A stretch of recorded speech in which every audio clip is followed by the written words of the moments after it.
ঘরে যদি কোনো জিনের অস্তিত্ব বিদ্যমান থাকে তবে তার সাথে মোকাবেলা করার মতো শক্তি আল্লাহ তাআলা বিড়ালকে দিয়েছেন।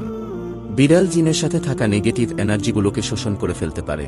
শুধু তাই নয়, বিড়ালের শরীরে আল্লাহ এমন একটি ব্যাকটেরিয়া দিয়েছেন যা কিনা আমাদের আশপাশে থাকা সব ধরনের নেগেটিভ এনার্জিকে শোষণ করে নেয়। এছাড়া বিজ্ঞানীরা বলছেন, আমরা যখন রাতে ঘুমোতে যাই তখন ঘরে পুষে রাখা বিড়াল সারা রাত ধরে আমাদের শরীর থেকে নেগেটিভ এনার্জি শোষণ করতে থাকে।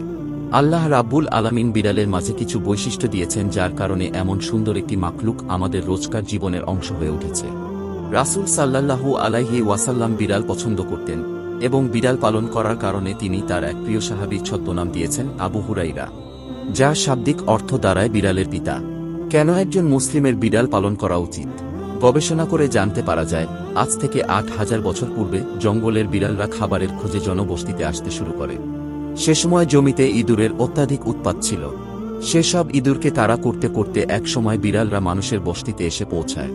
ওই সময় জমিতে থাকা ইঁদুরগুলো বিড়ালের প্রিয় খাদ্য হওয়ার পাশাপাশি মানুষের জন্য একটি বড় সমস্যার কারণ ছিল। বিড়াল সেগুলোকে মেরে ফেলায় তৎকালীন সময়ে মানুষ আর বিড়ালের মাঝে একটি সখ্যতা গড়ে ওঠে এবং তারা আস্তে আস্তে একে অপরের প্রতি আরও আপন হতে শুরু করে। বর্তমান বিশ্বে পোষা প্রাণীর তালিকায় বিড়াল ১ নম্বরে অবস্থান করছে।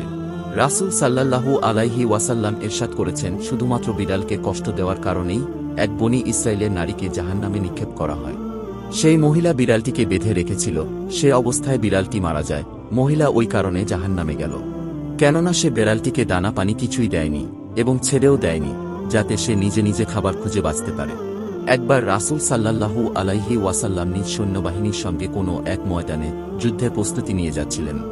হঠাৎ করে তার সামনে একটি বিড়াল চলে আসে এবং সেটি গর্ভবতী বিড়াল ছিল।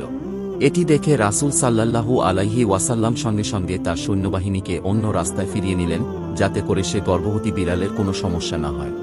আর একজন সাহাবীকে সেই বিড়ালের দেখাশোনা করার জন্য রেখে দিলেন আর তাকে আদেশ করলেন, যতক্ষণ না এই বিড়াল কোনো বাচ্চার জন্ম না দিচ্ছে ততক্ষণ পর্যন্ত যেন সেই সাহাবী যেন বিড়ালের পরিচর্যা করতে থাকে, কেননা তার জন্য যুদ্ধের ময়দানে যাওয়ার থেকেও এই গর্ভবতী বিড়ালের পরিচর্যা অত্যন্ত গুরুত্বপূর্ণ।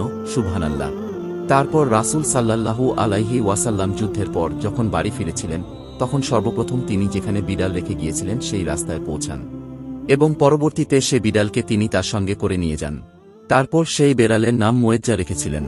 বাকিটা জীবন সে বিড়ালকে তিনি তার সঙ্গে রেখে দেন।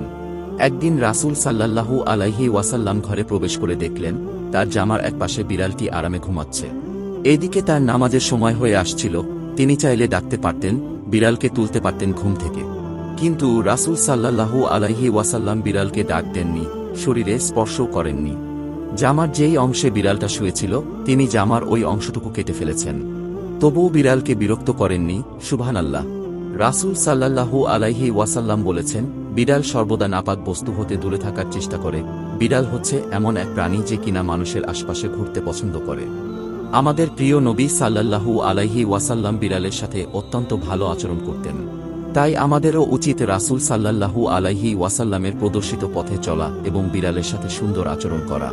আসুন বিড়াল সম্পর্কে কিছু গুরুত্বপূর্ণ তথ্য আমরা জেনে নেই। বিড়াল যদি খাবারে মুখ দেয় তাহলে ওই খাবার নাপাক হয় না।